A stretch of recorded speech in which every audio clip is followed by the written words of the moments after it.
লাগা মহিলাটাকে বসিয়ে দিয়েছে মুড়াতে, আর দিয়ে একটু করে দুধ ঢালছে আর দুয়া পড়ছে। দুয়া মাফ করবেন, ইউটিউব এতগুলো লেগে আছে, কিন্তু সমাজকে সুধারের জন্য কথা বলছি। দুয়া এটা একা মানা যাবে? এই ঢন্ডার এলাজ করা যাবে না? এতে চিকিৎসা হবে না? এতে শেফা পাওয়া যাবে? কি বলছে জানেন? একবারে দুধ দিলাম আরো দিলাম লাউয়ারে, বিছনা মিলো রে দুধের পৈখরে। এটা দুয়া? বলেন দুয়া? সমাজ সুধার হতে হবে। আর এই রকম লোকের কাছে আজকে আপনার আমার সমাজ যায় না, যায় না, যায় না, যায় না। কেন যায়? অশিক্ষিত সমাজ। বলবেন তাহলে এই কোরআনের প্রথম সূরা দলিল 20 নামিয়ে দেখাবে কে? সূরা ফাতিহা। আল্লাহ রাসূলের জামানায় মহান রব্বুল আলামিনের পবিত্র কোরআন আল কোরআনুল কারীমের একটি আয়াতের অংশ আপনার সম্মুখে তেলাওয়াত করেছি, এবং বিশ্বনবী মুহাম্মদুর রাসূলুল্লাহ সাল্লাল্লাহু আলাইহি ওয়াসাল্লামের একটি হাদিস আপনাদের সম্মুখে পড়েছি। তাকে সামনে রেখে ভাই আমার সময় যেটা আমাকে দেখা হয়েছিল সেটা ছিল 10টা থেকে নিয়ে 10:30, না 10টা থেকে নিয়ে 11:30 পর্যন্ত, নাকি 11:30। এবার এখন আপনার 10:30, মানে প্রায় আমার কাছে 1 ঘন্টা মতো সময়। যা হোক, যদি কম এবার কমিটি বাড়ান আলাদা ব্যাপার, কিন্তু যেটা আমাকে দেখানো হয়েছে তার মধ্যে থেকে আধ ঘন্টার সময় শেষ হয়েছে। আর বক্তাও আলহামদুলিল্লাহ যতটি ডাকা গেছিল তার চাইতে বেশি এসছেন, অসুবিধা নেই। ভাগ পড়তা যদি 1.5 ঘন্টা করে দিই তবু ফজরের আজান হয়ে যাবে আলহামদুলিল্লাহ। এই জন্য সময় লম্বা না করে আমি আপনাদের पार्श्ववर्ती इलाकार लोग भैया, हम रवा लोग के सब के पहचान के बानी, रवा लोग सब के वो हमके जानी, लेके हम रौरे जवार के हैं, लेकिन भोजपुरी जवान हमके तनिका तनिका आवेला, ये खातिर लोग हमके भोजपुरी के नाम से जानेला। लेकिन भैया हमरा लगे भोजपुरी के कोनो डिग्री नहीं खे। ई हम बार बार रवा लोग से कहतानी कि हमके भोजपुरी मत कहीं, काहे कि हमरा लगे कोनो भोजपुरी के डिग्री नहीं खे। लेकिन रवा लोग मानते नहीं थे कि भोजपुरी, अब जोन भोजपुरी इस साल के सबसे नीमन भोजपुरी हम रवा लोग के सामने रख ली हैं, रवा लोग सुन ले बानी। हम बीच बीच में इंशाल्लाह रवा लोग के ऐसे तो हम भैया भोजपुरी जबान में भी रवा लोग से बात कर सकता नहीं कि हम भोजपुरी जबान में रवा लोग से तकरीर सुनाइम, लेकिन भैया ये भोजपुरी जबान जवानन के जवान बा, बुढ़वन के ना। বয়স্ক লোকের ভোজপুরি জবান লয়, ওনারা অত বোঝে না। এখন ইয়ং জেনারেশন যারা, তারা ভোজপুরির হলো দিবানা মাতওয়ালা। আল্লাহু আকবার। আমি আপনাদের সম্মুখে যে 2 ঘন্টা কোনো বিষয় নিয়ে আলোচনা করব, সেরকম সময় আমি এলাকায় কোনোদিন পাইনি আর পাবো না। এজন্যই আমি বলছিলাম, গতকালকে আমি কালিয়াচকে ছিলাম, তার আগের দিন আমি লালগোলায় ছিলাম, তার আগের দিন সাগর দিঘিতে ছিলাম। আমি বললাম যে ভাই কালকে আবার পাকুড়ে প্রোগ্রাম আমার। আমি বললাম ভাই এত দূর থেকে আমি আর যাব না, কারণ এলাকায় যাই ওয়াজ করতে আমি পাই না। কারণ যিনারাকে বাইরে থেকে আনি ওরাকে প্রধান বক্তা করি, ওদের শুনি। আমরা এলাকার তখন চান্দাই শেষ, বাইরে যখন যাই তখন আমরা প্রধান সাজি, ওনারা দূর মনে করে আমাদের প্রধান করে কালেকশন করতে হয় না। 2 ঘন্টা শুধু হাদিস ও কোরআন থেকে বয়ান করতে হয়, যে বিষয়টা মানুষ শুনতে পায় আর ভালো লাগে মানুষকে, তখন বলে যে হ্যাঁ বক্তব্য শুনলাম, খুব ভালো লাগলো। যা হোক, আমি বক্তব্য না বলতে পেলে কি হলো, যারাকে এনেছি বাইরে থেকে তাদের শুনবো। আমি মাত্র 2-4টা কথা আপনার সম্মুখে রাখবো, যে বিষয়তে একটু আগে আপনাদের সম্মুখে নাসিম নদভী সাহেব কথা বলছিলেন শিক্ষা সম্বন্ধে। আমি ওই বিষয়টাকে একটু আর বাড়িয়ে আগে নিয়ে যাব শরীয়তের দিক দিয়ে। বন্ধুরা আমার, শিক্ষা 2 প্রকার। আমার কথা কোটা যে 4টা বলতে পাবো একটু লক্ষ্য করে শুনবেন। শিক্ষার 2টা কিসিম, সিধা ভাষায় আমাদের ভাষায় বলছি। শিক্ষার কয়টা কিসিম? 2 কিসিম। একটা হলো দ্বীনি শিক্ষা, একটা হলো দুনিয়াবি শিক্ষা। একটা দুনিয়াবি কোরআন হাদিসের শিক্ষা, একটা হলো জেনারেল শিক্ষা। কোরআন হাদিসের শিক্ষাও দরকার, জেনারেল শিক্ষাও দরকার, আছে না নেই? কোরআন হাদিস না শিখতে গেলে আল্লাহকে চিনতে পারবো না। কোরআন হাদিসের শিক্ষা না থাকলে রাসূল কি জানবো না। কোরআন হাদিসের শিক্ষা না থাকলে ইবাদত করতে পারবো না। কোরআন হাদিসের শিক্ষা না জানলে জান্নাতের অধিকার অর্জন করতে পারবো না। এক কথায় জান্নাতের অধিকার অর্জন করতে পারবো না। কোরআন হাদিসের শিক্ষা না থাকলে জাহান্নামী হব। বন্ধুরা আমার, দ্বিতীয় দিকে আরেকটা ভাগ যে শিক্ষার, সেটা হলো জেনারেল শিক্ষা, দুনিয়াবি শিক্ষা, যেটা দেশের শিক্ষা। যেরকম বৈজ্ঞানিক যদি আজ দুনিয়াবি শিক্ষা না থাকতো, জেনারেল শিক্ষা না থাকতো, আজ বৈজ্ঞানিক হতো না, হতো। আর যদি বৈজ্ঞানিক না হতো ভাই, সৌদিয়া এখন 6 ঘন্টাতে এখান থেকে সৌদিয়া চলে গেলাম 6 ঘন্টাতে, এই বড় বড় এরোপ্লেন গুলো তৈরি হতো না, তৈরি হতো না তো মানুষের ওই 6 মাস ধরে হজ করতে যেতে হতো, এখনো যেতে হতো। 6 মাসের জায়গা 6 ঘন্টাতে পেরিয়েছে। কিসের কারণে? জেনারেল শিক্ষার কারণে। কথা কিছু বলতে দেন আমাকে, 2-4-10 মিনিট কথা শুনেন।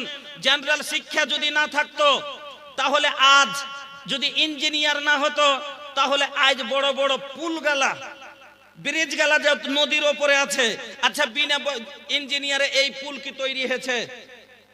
আপনাকে যেমন আপনাকে বলছি, ভাগলপুর বড় ব্রিজ, গঙ্গা নদীর ওপরের bridge, Farakka bridge, Habra bridge, Ganga সেতু ব্রিজ, এইরকমই পদ্মা নদীর ব্রিজ, এইরকম যতগুলো ব্রিজ আছে, এই ব্রিজগুলো বিনা বিনা কি বলছে ইঞ্জিনিয়ারে কি হয়েছে?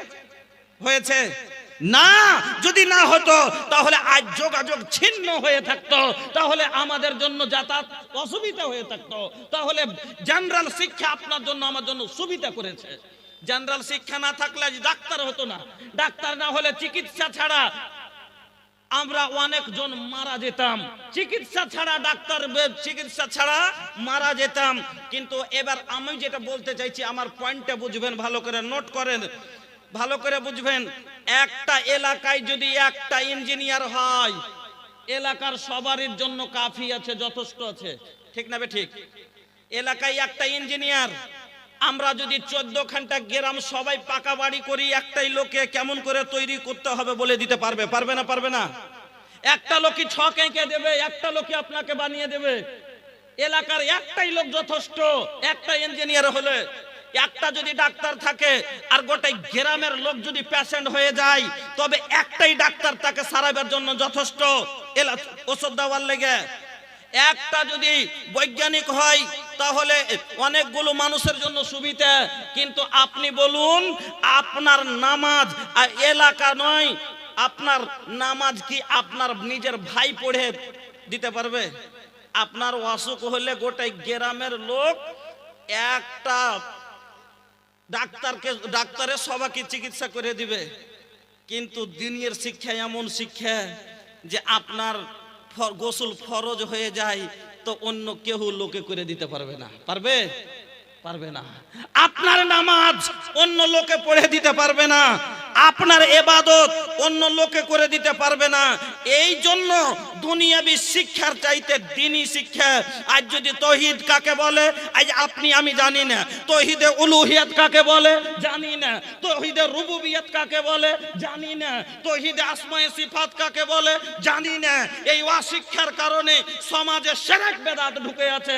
তার মেন কারণ হলো এই সমাজ অশিক্ষিত। আমার বন্ধুরা, আমার ভাইজানেরা, আজ সমাজের বুড়াইয়ের কারণে আজ বাবা মা কাঁদছে। বাবা বলছে, আমি আমার সন্তান আমার ইজ্জত করে না, আপনার ছেলে আপনার ইজ্জত করবে। মা কাঁদছে, আমি মা হয়ে সন্তানের আমি যে আছে আদর পাই না, সন্তানের ভালোবাসা পাই না, মার সম্মান আমাকে দেয় না। কেন দেয় না? আপনার ছেলেকে আপনি ওয়াকাযা রাব্বুকা আল্লা তা'বুদু ইল্লা ইয়াহুর মানে দেননি, শিক্ষা দেননি। আপনার সন্তান যদি ওয়াকাযা রাব্বুকা আল্লা তা'বুদু ইল্লা ইয়াহু ওয়া বিল ওয়ালিদাইনি ইহসানার মানে জানতো, খোদার কসম করে বলি, আপনার ছেলে যদি এই শিক্ষা অন্তর থেকে পেত, তাহলে আপনাকে মারা দূরের কথা, আপনার আগা দিকে একবার মোটা লেশাস বলে তাকাতো না, চোখটাকে একবার উঁচু করে দেখতো না। তার কারণ হলো সন্তানকে আজ আপনি আমি তাকে সব আজ অন্ধকারে ঠেলে দিয়েছি। গার্জেন যারা হয়েছেন, 2-4টা কথা বলেন। আল্লাহ পাকের নবী বলছেন, সহিহ বুখারীর ইবারত, সহিহ বুখারীর হাদিস, নবী বলছেন, মা মিন আবদিন ইস্তারিহিল্লাহু রাইয়াতান ইয়ামুতু ইয়াওমা ইয়ামুতু ওয়া হুয়া গাসুন লিরাইয়াতিহি ইল্লা হারামাল্লাহু আলাইহিল জান্নাহ। বন্ধুরা আমার, ভাইজানেরা আমার, নবী বলছেন, যাকে আল্লাহ গার্জেন করেছে, আমরা সবাই গার্জেন, কাউরির 4টা ছেলে আছে, কাউরের 5টা মেয়ে আছে, কাউরের ছেলে মেয়ে দুটোই আছে, কাউরের স্ত্রী আছে, তো কাউরের বেটি আছে। আপা এইরকম সবাই আমরা কিছু না কিছু গার্জেন নিয়ে আছি, গার্জেনশিপ আপনার আমার উপরে আছে। আর যারাই গার্জেনে আছেন, আপনার সন্তান ভুল করছে, আর আপনার সন্তানের ভুল যদি আপনি দেখছেন, কিন্তু সন্তানকে আপনি বারণ করেন না, আপনার সন্তানকে বরং আপনি গুনহার দিকে ঠেলে দিলেন, অন্ধকারে আগিয়ে দিলেন।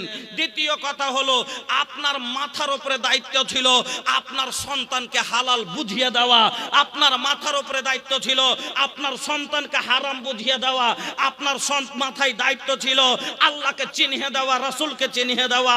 কিন্তু আপনি এতটুকু শিক্ষা যদি না দিয়েছেন, বরং আপনি তার সাথে ধোঁকা করেছেন।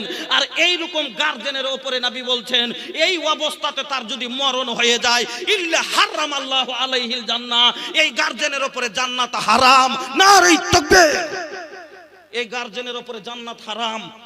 এই জন্য গার্জেন হয়েছেন, গার্জেনই নিমাইতে হবে। বন্ধুরা আমার, ভাইজানেরা আমার, আপনার আমার কর্তব্য। আপনাকে আমি বলছি, আমি কয়েকটা কথা বলেছি, মনে রাখবেন। আমি একটা আয়াত পড়েছি, আল্লাহ রাব্বুল আলামিন বলছেন নবীকে, কুল হাল ইয়াস্তাবিল্লাযিনা ইয়ালামুনা ওয়াল্লাযিনা লা ইয়ালামুন। হে নবী, বলে দাও, আচ্ছা শিক্ষিত আর অশিক্ষিত কি কোনোদিন সমান হতে পারে?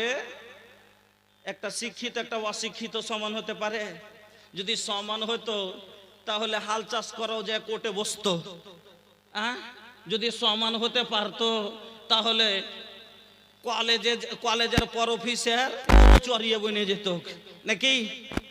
না, আল্লাহ রাব্বুল আলামিন কোরআনে বলেছেন যে আমি ইলম ওয়ালার উতুল ইলমা দারাজাত, তার সম্মানকে আমি বুলান করেছি। কিরকম বুলান করেছেন আসেন আপনাকে দেখাচ্ছি। এই দ্বীনি শিক্ষা কি শিক্ষা, শিক্ষার ফলে কত সম্মান পাওয়া যায়। আল্লাহ বলছেন, ওয়াহাদাল ইলম আল্লাযী ওয়াজাদা বিহি আদম আলাইহিস সালাম ফাদিলাতান ওয়া কারামাতান আলাল মালায়েকা। এই সেই শিক্ষা যার ফলে আদম আলাইহিস সালাম সমস্ত ফেরেশতার উপরে সম্মানিত হয়েছিলেন। এই শিক্ষার কারণে কেন ফেরেশতারা বলতে পারেনি, আদম বলেছিলেন নামগুলো। ওয়াহাদাল ইলম আল্লাযী আখরাজা ইউনুস আলাইহিস সালাম মিন বাতনিল হুত। আখরাজা ইউনুস আলাইহিস সালাম মিন বাতনিল হুত। এই শিক্ষার ফলে ইউনুস আলাইহিস সালাম মাছের পেট থেকে বেরিয়ে এসেছিলেন। আল্লাহ রাব্বুল আলামিন বলেন, ফালাউলা আন্নাহু কানা মিনাল মুসাব্বিহিনা লালাবিসা ফি বাতনিহি ইলা ইয়াউমি ইউবআসুন। সেই দিন যদি ইউনুস এই তাসবিহ পাঠ না করত, কিয়ামত পর্যন্ত আমি আল্লাহ ইউনুসকে মাছের পেটে রেখে দিতাম। কি শিক্ষাটা মাত্র কি ছিল? লা ইলাহা ইল্লা আনতা, এই দুয়াটা জানছিলেন। এই দুয়াটার ফলে 7 সমুদ্রের তলে মাছের পেট থেকে নবী ইউনুস আলাইহিস সালাম অব্যাহতি পাচ্ছেন। আর আজ আমার মা বোনের 2 কেজির বাচ্চা পেট থেকে আসতে পারে না। তসবিহ থাকলে তো, আল্লাহর কাছে চাইলে তো। 3 মাস হয়েছে বিয়ে, কইছে কি করবি গে? কইছে রেস্ট, নামাজ রোজা সব ছেড়ে দে, বসে আছে। কইছে রেস্ট করতে কইছে ডাক্তার। বন্ধুরা আমার, ভাইজানেরা আমার, আল্লাহ রাব্বুল আলামিন বলেন এই শিক্ষা সেই দিন ইউনুস আলাইহিস সালামের কাছে ছিল। কি তাসবিতে পড়েছিল লা ইলাহা, মানেটা কি? লা ইলাহা, কোনো মাবুদ নেই, ইল্লা আনতা, শুধু তুমি গো আল্লাহ। সুবহানাকা, আল্লাহ তুমি পাক। ইন্নী কুনতু মিনাজ জালিমিন, আর যত রকমের জুলুমকারী, যত রকমের জালেম হলাম আমি আল্লাহ, আমি জুলুম করেছি, তুমি পাক, তুমি দয়ালু, মাফ করো আমার আল্লাহ। এই তাসবির ফলে ইউনুসকে বের করেছিলেন। আচ্ছা বাবা, আজ আমরা বিপদে পড়ি না পড়ি না। তাহলে শিক্ষার দরকার আছে না নাই? নেই? কত শিক্ষার দরকার আছে? কোরআনই সব আছে। সামান্য আপনাকে প্রথম সূরা, এই কোরআনের প্রথম সূরাটার নাম কি গো? সূরাতুল ফাতিহা। এর কয়টা নাম? কয়টা জি? 10টা? আমরা 14টা, বাইজাবিতে আমরা 14টা পড়েছি। হ্যাঁ, তো সবটির যদি বলা যায় তো লম্বা হয়ে যাবে, কারণ আমার মাথায় তো দায়িত্ব আছে, বোঝা আছে। তো এর মধ্যে একটা নাম, কয়েকটা নাম আপনাকে বলছি। এই সূরার নাম হলো সূরাতুস সেফা, এই সূরার নাম হলো সূরাতুদ দোয়া, এই সূরার নাম হলো সূরাতুল ওয়াফিয়া, এই সূরার নাম হলো সূরাতুল কাফিয়া, এই সূরার নাম হলো সূরাতু সাবুল মাসানি, এই সূরার নাম হলো সূরা ফাতিহা। এর যদি প্রত্যেকটা কথা বলতে যাই, আচ্ছা সূরা তার একটা নাম ওর মধ্যে হলো কি? সূরাতুস সেফা। সেফা মানে কি? ভালো হওয়া, ওষুধ। এই সূরা ওষুধ, আল্লাহু আকবার। এই সূরা ওষুধ, যেটা আপনার চিকিৎসার কাজ করবে। আল্লাহ কোরআনে কি বলেছেন? ওয়া শিফাউল লিন্নাস। কোরআন হলো মানুষের অসুখের এলাজ। কোরআন শেফা আছে মানুষের লেগে কোরআনের ভিতরে। কিভাবে শেফা নেওয়া যায়? আচ্ছা, আজকে যদি সাপে কামড়াই না মানুষকে, সাপের বিষ লেগে যায়, কি করে? পূর্ণিয়া নিয়ে যায়। আর না তো কিছু ওঝা গুনিকে ডেকে ঝাড়ফুঁক করে ভালো করে না? আচ্ছা, ওঝা গুনি এক ওয়াক্ত নামাজও পড়ে না, সূরা ফাতিহা যে চরুস করে পড়তে পারে না, এই ওঝার দ্বারা ঝাড়ফুঁক করা যাবে না। কেন? কোরআন হাদিস ছাড়া, কোরআনের আয়াত ছাড়া আর রাসূলের ফরমান যেগুলো মানা মতলব রাসূল আমার বলেছেন সেই কথা ছাড়া অন্য কোন বায়ান ধরে কোন দেবী দুর্গা, কোন পীর মুরিদ মুর্শিদ, কোন ডেহারা চহারা গাইয়া যদি বিষ নামায় চলবে না। ঝাড়ফুঁক করে হারাম। কিন্তু ওঝা, আমার নিজের চোখের দেখা একটা ওঝা, আপনার আমার এলাকার কথা বলছি, শুধরাইবার জন্য বলছি। কাউকে যদি খারাপ লাগলে মাফ করিয়েন। কি বলছে? আমি নিজের চোখে দেখেছি। একটা লোককে বিষ লেগে গেছে, সাপের বিষ লেগেছে। একটা এত বড় করে, একটা 3টা লোককে নিয়ে আসলো, একটা এত বড় করে। আমি শেফার কথা বলছি। আল্লাহ বলছে ওয়া শিফাউল লিন্নাস। কোরআনে আছে শিফা। আর ওরা শিফা কিসে থেকে নিচ্ছি? আমি ওয়াজানের কারণে, অশিক্ষিতর কারণে, মূর্খর কারণে কার কাছে যাচ্ছি? কোরআনের কাছে যাই না, আল্লাহর কাছে যাই না। যাচ্ছি কার কাছে? না তো রুস্তম ভাইয়ের কাছে। রুস্তম ভাই এসে 3টে গাঢ়া, একটা গাঢ়া খুঁড়ে দিলে, এত বড়টা গর্ত করে দিয়ে অতির পানি দিয়েছে, আর 5-7টা পানের পাতা দিয়ে দিলে, আর ওই বিষ লাগা মহিলাটাকে বসিয়ে দিয়েছে মুড়াতে, আর দিয়ে একটু করে দুধ ঢালছে আর দোয়া পড়ছে। দোয়া মাফ করবেন, ইউটিউব এতগুলো লেগে আছে, কিন্তু সমাজকে সুধারের জন্য কথা বলছি। দোয়া এটা মানা যাবে? এই ঢন্ডার এলাজ করা যাবে না? এতে চিকিৎসা হবে না? এতে শেফা পাওয়া যাবে? কি বলছে জানেন? একবারে দুধ দিলাম আরো দিলাম লাউয়ারে, বিছনা মিলো রে দুধের পৈখরে। এটা দোয়া? বলেন দোয়া? সমাজ সুধার হতে হবে। আর এই রকম লোকের কাছে আজকে আপনার আমার সমাজ যায় না। কেন যায়? অশিক্ষিত সমাজ। বলবেন তাহলে এই কোরআনের প্রথম সূরা দলিল বিষ নামিয়ে দেখাবে কে? সূরা ফাতিহা। আল্লাহ রাসূলের জামান